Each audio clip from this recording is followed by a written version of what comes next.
시청자 여러분 안녕하십니까. 7월 4일 금요일 사사건건입니다. 더불어민주당은 오늘 국회 예산결산특별위원회에서 여야 간 추경 협의가 결렬됐다며 국민의힘이 불참해도 오늘 오후 본회의에서 추경안을 단독 처리하겠다고 밝혔습니다. 국민의힘은 민주당이 야당이었을 때 불필요하다고 없앴던 대통령실 특활비가 집권하니까 꼭 필요한 것이냐면서 날을 세웠습니다. 더불어민주당 최인호 전 의원, 정호김 전 새누리당 의원과 함께합니다. 어서 오십시오. 안녕하십니까. 네, 안녕하십니까. 자, 일단 국회 상황부터 짚어보겠습니다. 이재명 정부 첫 추경안의 국회 처리를 위한 여야 간 협상이 사실상 결렬된 상태입니다. 대통령실 특수활동비와 민생회복 소비 쿠폰의 국비 지원 비율 등 이 쟁점을 두고 이견을 좁히지 못한 것으로 전해졌는데, 최인호 의원님, 앞서 국회 행안위에서는 예산결산기금심사 소위를 열고 13조 2천억 원 규모의 민생회복 소비 쿠폰, 이 지급 관련 추경안을 여야 합의를 이끌어냈다라고 발표가 됐는데 지금 또다시 결렬된 겁니까? 예, 새벽에 여결 소위에서 여야 합의를 이루지 못했는데 민주당은 지방자치단체가 부담해야 되는 비율을 중앙정부가 부담하는 쪽으로 그렇게 주장을 했는데 국민의힘은 반대를 했고요. 특히 이제 국민의힘 쪽에서는 그 지급 대상 범위를 좀 달리하자 하는 그런 의견을 보이는 바람에 결렬이 됐는데 참 아쉽죠. 대통령께서 첫 추경이고 추경은 타이밍이다. 지금 너무 내수 경기가 부진하고 빨리 민생을 안정시키기 위해서는 추경의 신속한 집행이 정말 절실한 때다. 여야가 힘을 모아달라라고 국회에 와서 이제 시정연설을 통해서 아주 그 강도 깊게 이 호소를 했지 않습니까? 그런데도 불구하고 여야가 이 시간까지 계속 그 답보 상태, 결렬 위기에 있다 하는 것은 민생 위기를 하루라도 빨리 이 추경을 통해서 극복하고자 하는 국민들의 기대에 자꾸 찬물을 끼얹는 그런 부분이 국회에서 자꾸 보여서 상당히 아쉽고 안타깝다 하는 말씀을 드리고요. 마지막으로 한마디만 더 강조할 것은 어제 오늘 글로벌 은행들이 우리나라의 경제 성장률 올해 0.8%, 0.9% 또는 1.2%에서 1.4%로 상향 조정했습니다. 뭐 이것은 여러 가지 요인이 있겠지만 이번 추경에 대한 기대, 이것들이 경제 성장률에 상당히 기여할 것이다. 내수가 좀 살아날 것이다. 그렇습니다. 그렇습니다. 그래서 추경이 내수 경기의 진작 효과, 경기 활성화, 이것이 전체 GDP의 성장으로 이어진다 하는 그런 선순환적인 측면에서 상당히 큰 기대를 하고 있기 때문에 이런 점을 감안해서라도 하루빨리 1시간이라도 더 오늘 내로 여야가 합의해서 좀 추경을 처리해 줬으면 좋겠다 하는 말씀을 드리겠습니다. 현재 이 시간에는 지금 국회에서는 예결 소위가 진행 중이고요. 본회의 개의는 좀 지연이 되고 있는 상황이라고 합니다. 지금 앞서 최 의원님 말씀해 주신 것처럼 그 국비 지원 비율 관련된 그 논란도 있었습니다만은 또 하나가 지금 추경안 증액에 대통령실 특수활동비를 좀 포함한 것, 이 부분도 좀 쟁점이 되는 것 같아요. 아마 국민의힘에서는 그 부분에 대해서 지금 분개하고 있는 것으로 알고 있습니다. 왜냐하면은 이 대통령실 특수활동비가 민주당이 거대 야당일 때 전액 삭감이 된 부분 아니겠습니까? 그런데 요번에 이제 정권이 바뀌면서 이것을 다시 복원을 시키는 것까지도 왜냐하면 특수활동비가 필요하다라고 주장한 쪽도 과거 여당이었던 국민의힘이니까 이해할 수 있는데, 그렇다면 전액 삭감하다가 지금 정부를 수임하고 나서 특수활동비를 복원하는 데 대한 사과 표명은 있어야 되지 않겠느냐 하는 것이 국민의힘 입장인데, 그 사과 자체가 없다 보니까 굉장히 강한 어조로 지금 민주당을 비판하고 있습니다. 이게 내로남불이 아니면 무엇이겠느냐, 후한무치하다 그러는데 국민의힘에서는 지금 추경도 그렇고 민생이 중요하다는 것을 알고, 따라서 지금 그 여당에서 제시한 예산, 그러니까 추경에 대한 그 규모 자체에 대해서도 지금 크게 반대하는 것은 아닙니다. 단지 이제 그것에 대한 배분에 있어서 지자체가 어느 정도 자율권을 가지고 좀 그 배분이 제대로 돼서 지금 말씀하신 대로 소득이 늘어나고 소비가 진작해서 결과적으로 국채가 들어가는 만큼 외국의 투자은행이 지금 예상하듯이 GDP도 좀 올라가는 그런 선순환이 돼야 되지 않겠느냐라는 입장인 것이고요. 적어도 이제 국회에서 야당과의 어떤 통합을 강조한 새로운 현 이재명 정부라면은 어쨌든 그 특활비를 몽땅 삭감을 했다 다시 복원하는 것에 대한 입장 표명은 있어야 되는데 그게 없다 보니까 국민의힘이 지금 대차게 반발하는 것 같습니다. 네, 어디 근데 쓸모가 있어서 추경안에 좀 넣자고 하는 걸 텐데 특활비 지금 어디다 쓰려고 하는 건가요? 그렇습니다. 지금 이제 대선이 조기 대선으로 치러졌고 그렇기 때문에 인수위가 없지 않습니까? 그 역할을 국정기획위원회가 담당하고 있는데 국정기획위원회는 수백 명의 정부 부처 파견, 많죠. 당에서 파견, 전문가들도 초빙 이렇게 해서 수백 명이 좀 구성이 되어 있는데 이에 대한 예산이 미리 확보되지를 못했습니다. 네. 그러니까 이 국정의 5년간의 청사진을 담당하는 아주 핵심적인 지금 역할을 하는 국정기획위원회를 좀 최소한의 뒷받침하기 위해서라도 지원하기 위해서라도 특활비는 정액이 될 필요가 있다 하는 말씀을 드리고요.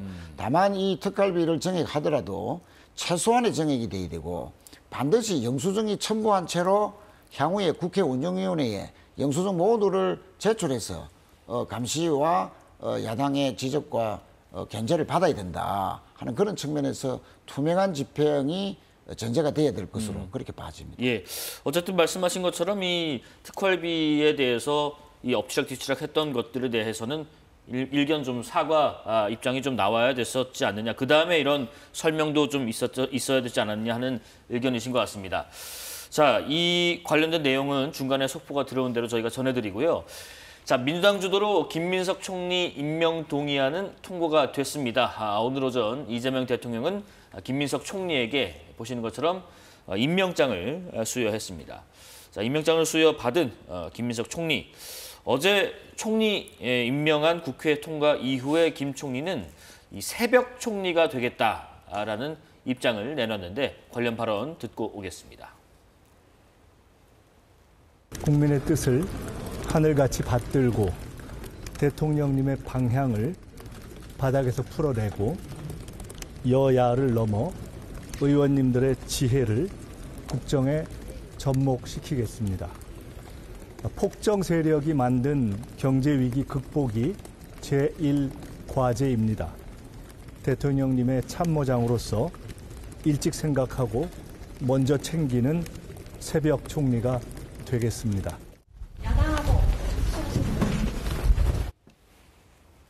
예, 김민석 총리의 첫 일성은 경제 위기 극복이 제1과제다라는 것을 강조했고 또 오늘은 송미령 장관의 유임을 좀 반대하는 이 농민단체 면담도 가졌고요. 국회의장도 예방을 했고 그리고 이재명 정부 초대 총리로서 이렇게 일을 시작했습니다.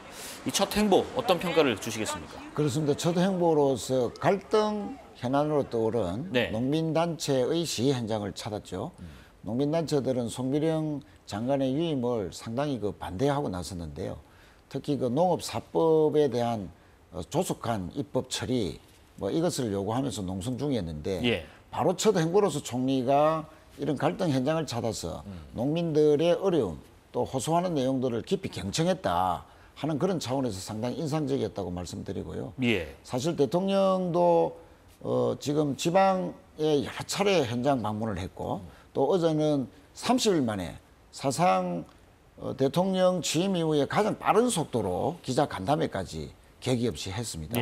2시간 20분 동안 진행한 바가 있는데 이렇게 이재명 정부의 행정의 원칙은 소통 행정이다. 또 현장에 직접 찾아가서 발로 뛰는 그런 행정을 펼치겠다 하는 그런 의지를 총리의 첫 행보로서 다시 한번 확인된 것인데 앞으로 경제 살리기를 무조건 1호 정책의 우선순위로 두겠다는 총리의 그 취임 일성이 느닷없는 계엄 때문에 물가가 천정부지로 올랐고 특히 윤석열 정부 3년 동안 과도한 긴축 재정으로 해서 내수가 너무 부진하고요. 경기가 부진했는데 앞으로 민생 회복, 경제 살리기 이런 부분에 모든 국정의 우선순위를 하겠다 하는 다짐을 다시 한 것으로 봐서 앞으로 우리 이재명 대통령과 김민석 총리의 경제 살리는 그 성과가 앞으로 크게 기대된다. 이렇게 말씀드리겠습니다. 어제 그 총리 인준안 표결 때 그 국민의힘 의원들이 이제 퇴장하고 보이콧을 했는데 최근에 표결에 아예 참여하지 않는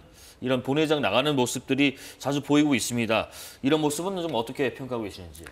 제1야당인데 의석수가 107석입니다. 그리고 지금 자당에서 배출한 대통령이 지금 탄핵당한 그런 그 상당히 참담한 상황에 있는 국민의힘입니다. 네. 그런 상황에서 총리 인준 표결도 그렇고 과반수의 원리가 작동하는 지금의 한국 정치 체제에서는 할 수 있는 것이 없다라는 어떤 무력감이라든지 참담함을 표결을 하지 않고 퇴장하는 것으로 지금 표출하는 것이다 이렇게 보여지고요. 네. 과거에도 야당이 수가 부족할 때 표결에 임하지 않고 퇴장하던 사례는 있습니다. 그런데 그렇기는 하지만 그리고 이제 표결로 해서 반대를 하면 그 수치가 남게 되고 그러면 과반수에 의해서 여당의 어떤 그 목적이 가시화되는 것을 어느 정도 정당화해 주는데 또 본의 아니게 이제 그 기여하는 측면이 있다라는 정치적 우려를 하는 것도 있는데요. 네. 제가 볼 때는 국민의힘이 개혁이든 혁신이든 수습을 신속하게 해서 이 무기력으로부터 탈출하는 것이 우선순위가 아닌가 합니다. 왜냐하면은 지금의 숫자로는 표결해가지고 이길 수 있는 방법이 없습니다. 그렇다면은 지금 국민의힘으로부터 외면하고 있는 이 여론을 되돌려야 되는데 여론을 되돌릴 수 있는 가장 그 우선적인 방법은 국민의힘 자체의 내부 혁신이 아닐까 합니다. 네. 그래서 그렇게 이제 수순을 밟아가면서 신뢰를 쌓아가는 것이 국민의힘의 과제다라고 보여집니다. 네, 일단 뭐 국민의힘도 혁신위원장 안철수 의원으로 임명이 됐고 찬찬히 어떤 혁신안을 내놓을지 한번 주목을 해보고요. 한국갤럽에서 발표한 정당 지지도도 확인해 보겠습니다. 민주당은 지난 조사보다 3%포인트 상승한 46%, 국민의힘은 지난 주보다 1%포인트 내린 22% 나타내고 있습니다. 이번 조사는 한국갤럽 자체 조사로 7월 1일부터 3일 동안 3일간 진행됐고요.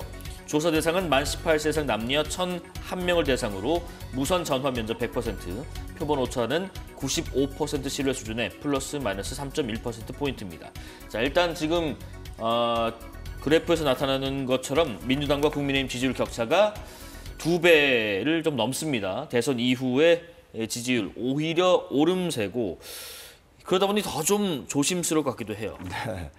예, 뭐 민주당이 이렇게 1주 만에 3%나 더 올라갔어요. 예. 46%면 거의 뭐 절반 수준에 50%에 가까운 높은 지지도를 보이고 있는데 네. 가장 큰 이유는 이재명 대통령의 국정 수행을 아주 안정적으로 뒷받침하고 있다 하는 그런 이제 국민들의 평가가 이렇게 높은 지지율로 나타나고 있다라고 생각하고요. 네. 실제 이재명 대통령의 국정 지지율도 60%가 넘는 여론조사 결과가 계속 나오고 있지 않습니까? 계속 상승세인데 네. 이렇게 여당인 민주당이 예를 들면 이번 추경에도 신속한 집행이 필요하다고 한 대통령의 그런 의지를 또 국회에서 아주 발빠르게 집행하는 모습 이런 속에서 국민들이 상당히 국정이 안정됐다 또 여당이 뒷받침을 잘한다 하는 그런 평가들이 반영된 것으로 보고요. 그런데 이제 국민의힘이 이렇게 계속 하락세다. 그리고 이제 민주당의 지지도에 비해서 반토막밖에 안 된다 하는 것은 한마디로 대선 패배에 대한 반성이나 쇄신의 노력이 전혀 보이지 않는다 하는 그런 그 실망스러운 국민들의 반응들이 이렇게 지지율 하락으로 나타나고 있다 이렇게 생각하고요. 네네. 앞으로 우리 국민의힘이 그래도 제1야당이지 않습니까? 제1야당이 빨리 윤석열 전 대통령의 그런 그늘로부터 벗어나야 되고 또 이것이 당내 쇄신과 함께 인적 청산까지 이루어져서 이제 윤석열 전 대통령의 기득권 세력이 좀 이제는 후퇴하고 쇄신하면서 건설적으로 야당의 역할을 할 수 있는 이런 면모를 좀 갖추기를 간절히 바랍니다. 이 정당 지지도에 대한 뭐 평가는 두 분이 의견 좀 비슷하실 것 같아요. 앞서 말씀하신 것처럼 이 혁신에 대한 자세가 먼저 좀 나와야 된다라는 말씀을 하셨는데 당내 얘기 잠깐 해보겠습니다. 그 김문수 전 대선 후보가 오늘 국회를 깜짝 방문했더라고요. 송원석 비상대책위원장 겸 원내대표를 찾았는데 이런 말을 했습니다.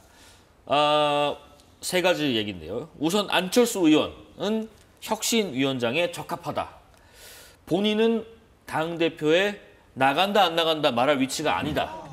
경북지사 출마설에 대해서는 이해가 가지 않는다. 이걸 종합하면 참 안철수 의원은 당대표보다는 혁신위원장 자리가 잘 어울린다는 뜻인지, 본인은 그러면 당대표에는 나올 가능성이 좀 더 크고 경북지사는 아니라는 건지, 이 좀 정리를 해주실까요? 이제 정치권에서 정치인들이 말을 하면은 그 행간의 뜻을 헤아리잖아요. 네. 액면 그대로 받지 않고. 그래서 그런 차원에서 해석하자면 지금 김 앵커님 말씀하신 해석이 거의 맞지 않을까. 그런가요? 저도 그렇게 네. 생각을 하는 게요. 일단 경북지사 출마설에는 대통령에서 떨어진 지 얼마 되지도 않았는데 지금 경북지사 출마설 얘기를 하잖아요. 그래서 이해가 가지 않는다라는 것인데, 그걸 또 뒤집어서 해석을 하면 그럼 지금은 그렇지만은 1년 후에 지방선거 때는 시간이 좀 지났으니까 여전히 가능성이 열려 있는 것인가, 이렇게 또 생각할 수도 있는 것이고요. 예. 그다음에 당 대표와 관련해 가지고 나는 안 나가겠다. 지난번에는 그거를 쓰레기에 비유하면서 날 보고 다시 쓰레기 더미로 뭐 들어가라는 뜻인가, 이런 취지로 발언한 것 같은데, 지금은 본인이 나간다 안 나간다 말할 위치가 아니다. 그러니까는 당에서 적극적으로 당신이 유일하게 당대표로서 지금 이 난국을 헤쳐갈 수 있는 지도자입니다라고 하면은 나갈 여지도 있다라는 뜻인가, 또 이렇게 해석할 수도 있는 부분이고요. 네네. 또 오늘 지금 그 송원석 원내대표 겸 비대위원장을 본인이 직접 만난 것 아니겠습니까? 그 전에는 다른 그 정치인들도 계속 만나는, 제가 지금 기억하기로는 당협위원장들도 뭐 만나고 그랬다는 것으로 지금 기억을 하고 있는데, 예. 그렇다면 당대표에 전혀 뜻이 없는 것은 아닌 것 같다, 이렇게 속뜻 풀이를 할 수는 있을 것 같습니다. 네, 가능성이 열려 있다라고 좀 해석이 되는 것 같습니다. 흥미롭습니다. 12.3 비상계엄 당시 상황에 대해서 또 얘기를 해보겠습니다. 이상민 전 행안부 장관이 이 발언한 내용과 배치되는 어떤 CCTV를 내란 특검 측이 확보한 것으로 확인됐습니다. 먼저 관련 발언 듣고 이야기 이어가겠습니다. 대통령 또는 국방부 장관으로부터 비상계엄과 관련된 어떤 지시사항이 기재된 쪽지 받으신 적 있으십니까? 전혀 없습니다. 대통령실에서 종이 쪽지 몇 개를 좀 멀리서 이렇게 본 게 있습니다. 그런데 그 쪽지 중에는 소방청 단전 단수 이런 내용이 적혀져 있었습니다. 자, 이상민 전 장관 쪽지는 얼핏 봤지만은 받은 적은 전혀 없다라고 말했었는데, 경찰이 확보해서 특검에 넘긴 이 대통령실 CCTV 영상에 계엄 당일 저녁부터 다음날 국무회의가 열렸던 대접견실 내부의 모습이 녹화가 됐는데, 당시 국무위원들이 둘러앉아 있던 테이블 위에 문서가 올려져 있었고, 이 전 장관이 이 내용을 확인하고 챙기는 장면이 담긴 것으로 지금 전해졌습니다. 자, 계속 이어서 또 말씀 나눠보고 종합적으로 여쭤보죠. 이어서 지난 2월 국정조사 특위에서 이상민 전 장관이 단전 단수 협조 요청이 오면 조치해달라는 말을 들었다는 허석권 소방청장의 진술까지 듣고 얘기 나누겠습니다. 이상민 증인이 단전 단수 요청을 소방청에서 받은 것이 있는가? 한겨레, 경향, MBC, JTBC, 김어준 뉴스공장을 언급하면서 경찰이 요청하면 소방청에서 저기 조치하라라고 말한 바 있죠? 그렇게 기억하고 있습니다. 네. 허석권 증인, 이상민 장관이 거짓말하는 겁니까? 본인이 거짓말하는 겁니까? 제가 말씀드릴 수 있는 사항은 아닌 것 같습니다. 제 기억에 따라서 증언을 했습니다. 이게 지금 CCTV 내용 전해진 거랑 지금 증언이랑 좀 종합을 하면 이상민 전 장관은 주요 언론사를 단전 단수하라는 지시가 적힌 종이를 확인했을 가능성이 좀 커 보이는가. 그걸 실제 실행할 기관에 지시했다는 소방청장의 직접 진술이 또 나오다 보니까. 그런데 그렇다면 이 위증 혐의 추가 적용 가능성까지 좀 내다볼 수 있을까요? 당연히 뭐 위증 행위가 지금 드러나고 있다고 봐야 안 되겠습니까? 그렇습니까? 네. 넌저시 저 멀리서 쪽지를 봤다는 거하고 바로 이 자리에서 테이블에, 국무회의 테이블 위에 문건이 올라가 있었다. 그 내용 안에 단전 단수 지시 내용이 있었다. 그것을 챙겼다 하는 것은 너무나 명백한 차이죠. 그리고 단전 단수 지시를 그 이후에 실제 내렸지 않습니까? 이상민 장관이. 그러면 그 계엄 당시 국무회의에서 테이블 위에 있는 그 쪽지를 멀리서 본 것이 아니고 바로 이 쪽지를 받았다, 문건을 받았다는 것이고, 그 문건의 내용대로 단전단수의 지시가 있었고, 그 지시대로 일부 언론사에게 단전단수 지시를 내렸다 하는 것은 계엄에 실행을 했다 하는 차원에서라도 그것은 위정일 뿐만 아니고, 이상민 장관은 자타가 공인하는 윤석열 전 대통령의 핵심 측근이고 실세였습니다.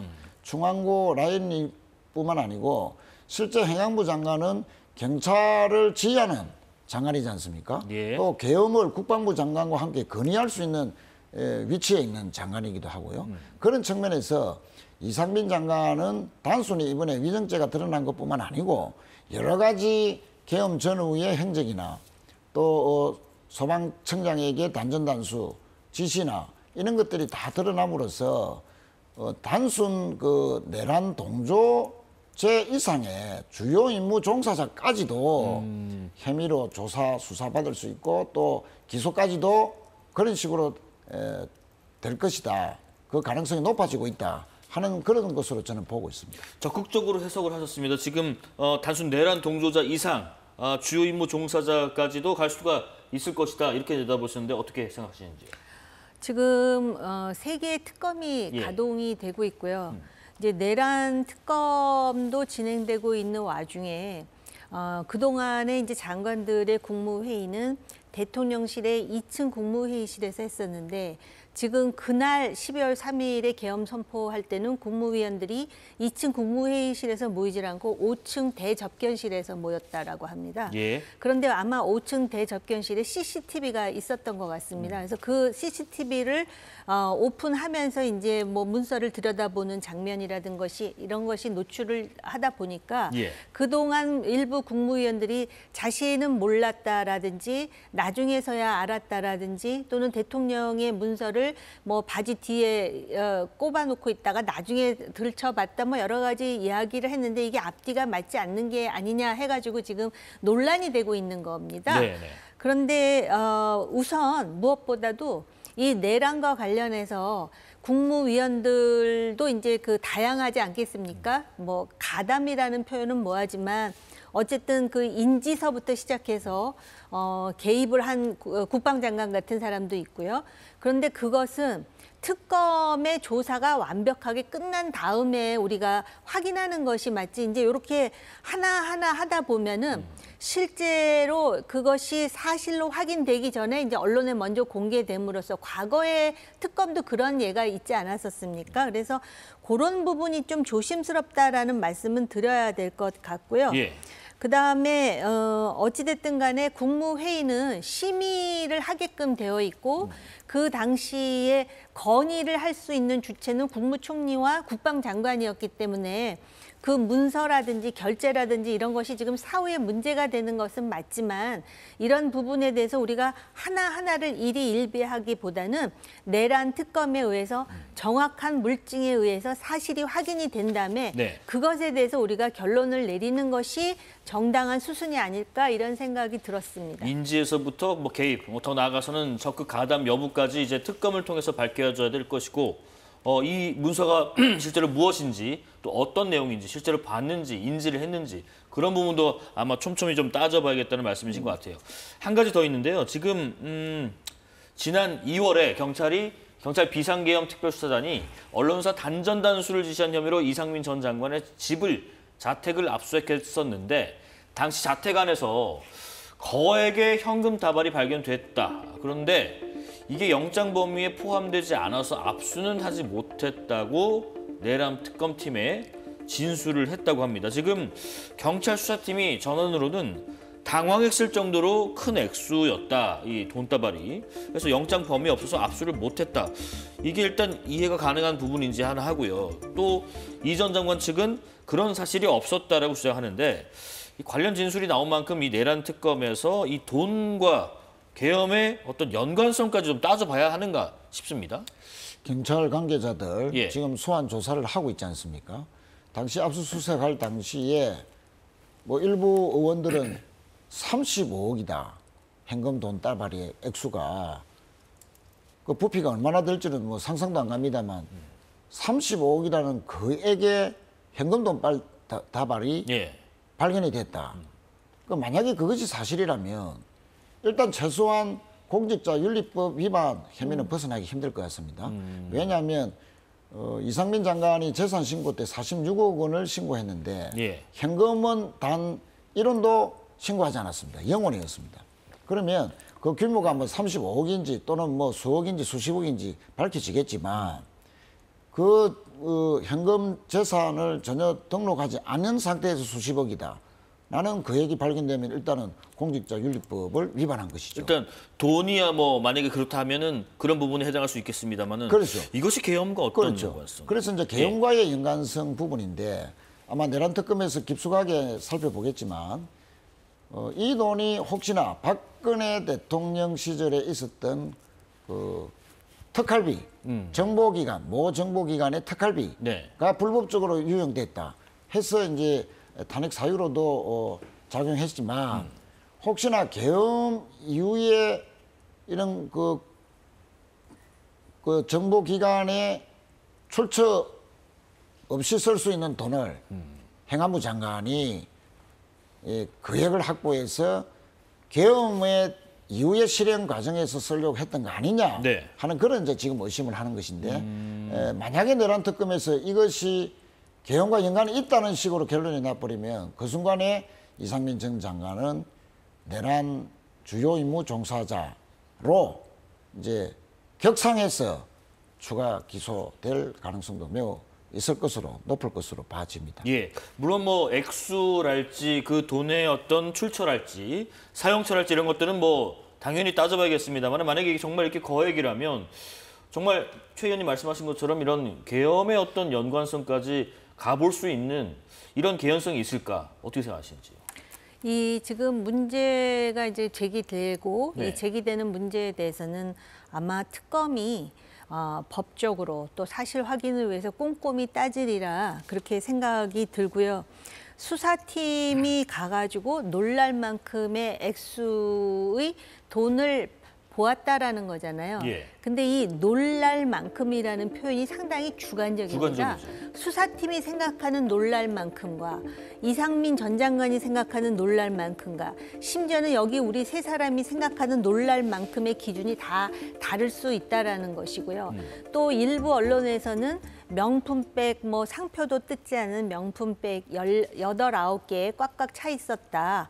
뭐 백이 어떤 종류냐에 따라서 지금 말씀하신 액수의 돈이 들어갈 수도 있고 안 들어갈 수도 있다라고 생각을 하는데요. 예. 그 액수라는 것도 모 의원이 아침 방송에 전원이라고 표현하면서 얘기를 한 것인데 과연 우리가 눈으로 보지 않고 물증이 있는 것도 아니고 정황적 증거가 있지 않는데 전원을 가지고 우리가 얘기하는 것이 의미가 있는가라는 생각이 드는 것은 사실입니다. 네. 그럼에도 불구하고 지금 말씀하셨듯이 과연 돈이 있었는지의 여부, 그다음에 그 돈이 계엄에 어떤 식으로 활용될 계획이었는지의 여부 이런 것들은 우리가 상상력을 동원해서 할 얘기는 아니라고 생각합니다.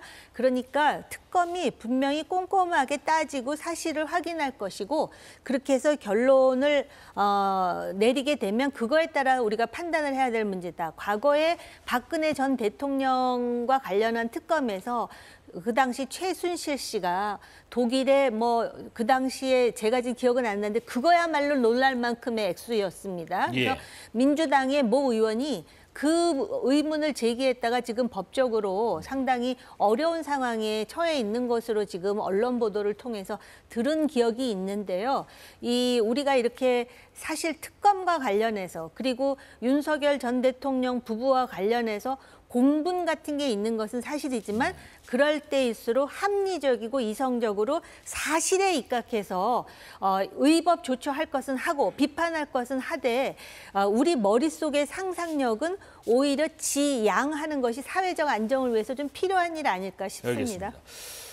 돈의 출처 또 용처 뭐 등등까지 앞으로 특검이 좀 확인해야 할 몫으로 남겨두는 게 맞겠다는 의견 들어봤습니다. 윤 전 대통령이 또 12.3 비상계엄이 해제되고 해제될 때까지 그리고 그 이후에 작성된 이른바 사후 계엄 선포문에 직접 결재했다는 진술이 나왔는데 강의구 전 대통령실 부속실장이 내란 특검팀 조사에서 계엄 선포 당시에는 국방부가 관련 문서 작성 등 행정 조치를 안 했다. 그러고 비상계엄이 해제된 후 며칠이 지난 5일에 한덕수 전 총리 또 이틀 뒤인 7일에 대통령께 서명을 받았다라고 진술을 했습니다. 이게 만약에 내용이 사실이라면 혹시 문제 요소가 어디 있을까 싶습니다. 일단 지금 그 계엄 자체도 불법이지만 예. 국무회의 자체도 절차적으로 심각한 하자가 있다라는 것이 그 대통령의 서명이라든지 또는 그 관계 장관, 예컨대 뭐 국방부 장관과 국무총리의 서명이 없이 선포문이 나갔다는 거 아닙니까? 네. 그러다 뒤늦게 이것에 대한 문제 제기가 이루어지자 계엄은 이미 선포가 되는데 그 다음에 받았다가 또 받은 거를 나중에 이게 그 소위 문서가 일정 정도 그 조작 비슷한 상황이 돼버리다 보니까 없애는 것에 또 합의를 해가지고 대통령이 그것에 대해서도 오케이를 해서 없앴다라는 거 아닙니까? 그렇다면 증거인멸의 시도가 있었다라는 증거인멸, 것이고 그다음에 어쨌든 대통령의 서명이 들어갔다면 결재가 들어갔다면 이게 대통령 기록물과 관련한 것인데 대통령 기록물 관리법을 위반한 것이 아니냐. 또 뭐 공영서류 무효 소위 혐의가 있는 것이 아니냐, 손상 혐의가 있는 것이 아니냐 이런 얘기를 할 수가 있을 것이고요.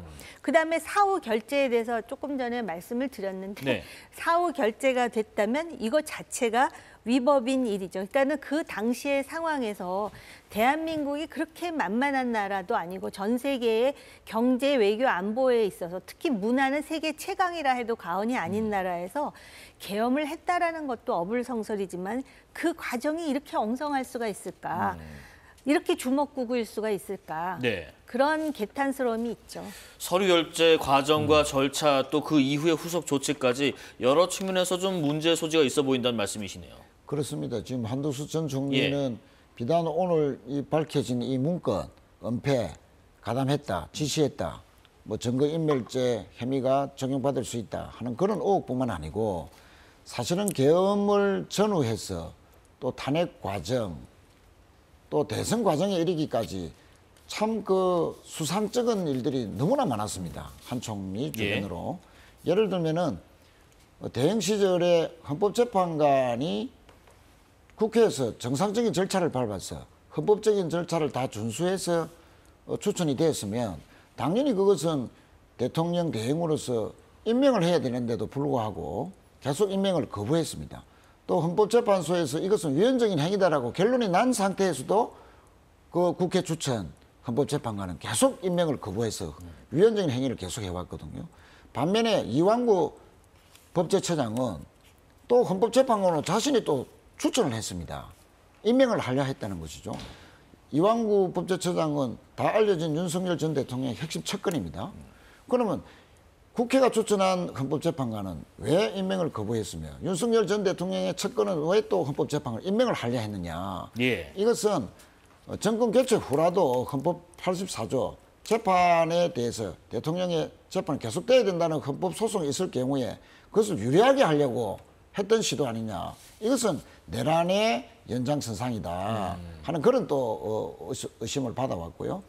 또 대통령 선거와 관련해서는 대법원에서 이재명 당시 후보의 선거법 상고심 파기환송을 한 바로 그 다음 날 대통령 출마 선언을 했습니다. 그리고 일주일 후에 대선 후보 등록 바로 이틀 전에 국민의힘은 한덕수 후보로 강제로 김문수 후보를 폐위시키고 한덕수 후보를 강제로 후보로 추대를 해버렸습니다. 물론 나중에 바뀌었지만 이런 모든 일련의 과정들이 윤석열 전 대통령과 계엄 전후부터 대선 과정에 이르기까지 깊숙하게 연관된 거 아니냐. 같이 모의하고 실행한 거 아니냐. 그런 측면에서 본다면 계엄 주요 임무 종사자의 혐의로서 강도 높은 내란 특검의 수사를 받을 것으로 보이고 그것이 일부라도 사실이 드러나면 그렇게 기소될 확률도 상당히 높아 보인다. 그렇게 말씀드리겠습니다. 여론조사 하나 더 보겠습니다. 오늘 나온 여론조사 결과입니다. 이재명 대통령 직무 수행에 잘하고 있다, 잘못하고 있다 보겠습니다. 잘하고 있다가 지난주보다 1%포인트 상승한 65, 잘못하고 있다 2%포인트 상승한 23% 나타내고 있습니다. 긍정평가 이유가 그럼 뭔가 봤습니다. 추진력, 실행력, 속도감이 가장 높았고요. 또 소통, 또 경제 민생, 그리고 뭐 전반적으로 잘한다, 두루두루 뭐 이런 평가도 있었습니다. 부정평가 이유, 과도한 복지와 민생지원금이 가장 높았고요. 그다음에 외교, 도덕성 문제와 자격 미달, 인사 관련된 내용이 순서를 이었습니다. 이 조사는요, 앞서 보신 한국갤럽 자체 조사였고요. 조사 기간은 동일합니다. 전국에 거주하는 만 18세 이상 남녀 1,001명 중 직무 수행 평가에 긍정 평가자 648명과 부정 평가자 228명을 별도로 해서 물어본 여론조사 결과입니다. 자, 일단 부동산 정책 관련해서는 잠시 뒤에 저희가 전문가 모시고 자세히 얘기 나눠보고요. 취임 한 달 두 분의 평가 여론조사 반영해서 간략하게 듣겠습니다. 정 의원님. 취임 한 달이면은요. 네. 원래 그 누구나 다 지지도가 올라가고 취임 초 프리미엄이라는 게 있어요. 그게 잘 안 됐던 게 지난 윤석열 정부였기 때문에 오히려 비교가 돼서 지금 이제 그런 측면이 있고요. 아무튼 탄핵 후에 조기 대선을 통해서 새로운 대통령이 취임했다라는 거는 국제적으로 볼 때는 불확실성이 제거됐다라는 점에서 의미가 있는 것은 맞고요. 여론조사를 보면은 이 여론조사를 진지하게 받아들이는 것이 이재명 정부의 성공 요건이 될 것이다 이렇게 생각을 하는 이유가 추진력 경제 소통을 보시면 소통에서는 야당 대표들하고의 대화를 가시적으로 하지 않습니까? 그리고 아마 민생을 위해서 추경을 속도전으로 한 것에 대해서 또 어느 정도 인정하는 목소리가 있을 겁니다. 근데 부정평가를 보면 과도한 복지, 외교가 꼽히고 있잖아요. 왜냐하면은 그 추경을 했지만 여기서 비탄감이 이루어졌거든요. 근데 비탄감이 가져오는 그 국가 재정의 문제라든지 도덕적 해이의 문제라든지 그다음에 그러면 그렇게 빚을 탕감하는 것을 국채를 활용해서 하면은 과연 이것이 나중에 국가의 경제 성장률에 도움이 되는지에 대한 불확실성과 우려가 여론에 지금 그대로 반영하고 있고 외교 같은 경우는 G7에 참석한 거는 잘했다고 볼 수 있는데 그 이후에 나토에 참석하지 않았습니다. 일본과 호주가 참석하지 않았다는 이유이지만은 트럼프가 참여하지 않을 거라는 예상으로 안 갔는데 트럼프가 참여하지 않았습니까? 외교라는 것도 TPO가 중요하고 남이 안 할 때 기회를 잡는 게 굉장히 중요하거든요. 그렇죠. 그런 점에서 대통령 직무 수행 평가에서 지금 60% 넘었다고 샴페인을 터뜨리기보다는 오히려 진지하게 그리고 야당이 무기력한 건 사실이지만 그런 야당과도 손을 잡는 승자의 여유를 보일 때 오히려 지지도가 올라갈 것 같은데라는 아쉬움이 솔직히 있습니다. 네, 최 의원님 간략히 좀 듣겠습니다. 예, 뭐니 해도 빠른 속도로 국정을 안정시켰다. 6개월 동안 계엄으로 인해서 또 내란을 겪었고 탄핵의 과정을 겪으면서 국민들이 너무 불안했는데 한 달 사이에 정말로 달라졌다. 국민이 좀 안심해도 되겠다.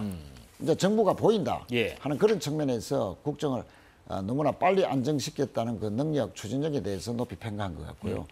우리 정 의원님께서는 뭐 경제, 민생, 과도한 복지 이렇게 지적하셨는데 전체적으로는 65%가 국정에 만족하고 있다라고 하기 때문에 국민들의 3분의 2의 그 지지도를 받고 있다는 측면이고요. 또 못하고 있다 하는 그런 부정평가는 23%에 불과합니다. 그 23% 안에서 과도한 복지가 한 14%니까 국민들 전체 비중으로 보면은 과도한 복지에 대한 부분은 아직까지도 이제 한 달밖에 되지 않는 정부이기 때문에 미리 선입관이 반영된 일부 국민들의 반영일 뿐이다. 오히려 3분의 2의 국민들 중에서는 추진력과 함께 가장 높은 국정 지지도 이유 중에서는 경제 민생 회복이거든요.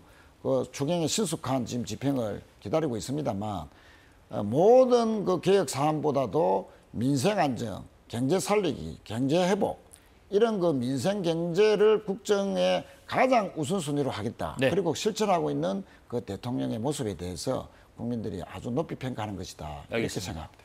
자, 정치권 소식 더불어민주당 최인호 전 의원, 정호김 전 새누리당 의원과 함께했습니다. 고맙습니다.